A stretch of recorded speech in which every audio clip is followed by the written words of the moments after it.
Quand je regarde la télé française et que je vois comment est traité le génocide à Gaza, j'ai presque l'impression que t'as des médias et des politiques français qui défendent plus Israël qu'Israël défend Israël.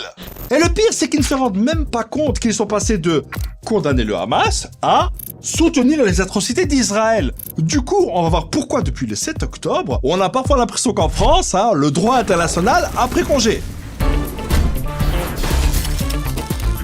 Depuis 2 mois, il y a tellement de médias et de politiques français qui se sont alignés sur la position du gouvernement israélien qu'on a l'impression que bientôt, ils auront le droit de voter lors des élections israéliennes. Par exemple, lorsqu'Israël a commencé à bombarder Gaza, t'as la présidente de l'Assemblée nationale qui a réaffirmé son soutien à Israël.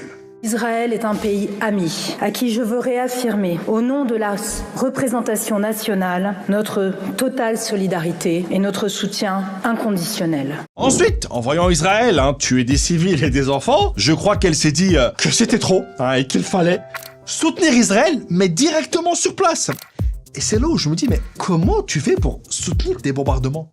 Qu'il bombarde pas Israël! Qu'il bombarde pas Israël! Gaza! On se bombarde! Gaza! On se bombarde! Et elle n'est pas allée là-bas seule, puisqu'elle était accompagnée de Meyer Habib, qui à la base est un député français. Et si je dis à la base, c'est parce qu'à chaque fois que je l'entends parler, enfin, à chaque fois que je l'entends hurler, je ne sais pas si c'est un député des Français établis hors de France ou un député des Israéliens établis en Israël. Je veux dire, le mec a quand même posté une de ses interventions à l'Assemblée nationale française avec des sous-titres en hébreu en disant que c'était pour les Français résidant en Israël. Parce que oui, comme tout le monde le sait, quand t'arrives en Israël, la douane te prend ton passeport et aussi ton français.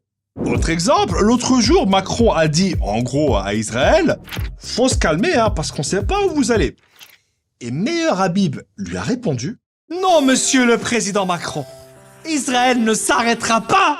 Le mec se donne tellement à fond que même Netanyahou pourrait lui dire « C'est bon, frérot, on a compris. » Et je pense que Meyer Habib n'a pas fait ça meilleure sortie quand il a dit un juif ne sera jamais un colon en Judée. Donc pour lui, c'est pas le droit international qui définit les frontières, c'est le droit de ses croyances.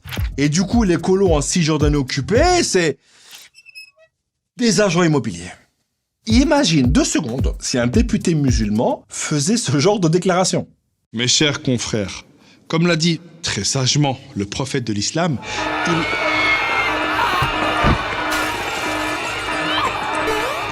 Et en fait, les politiques et les médias ont tellement déshumanisé les Palestiniens que t'as des personnes comme Caroline Forrest qui peuvent dire des dingueries du style.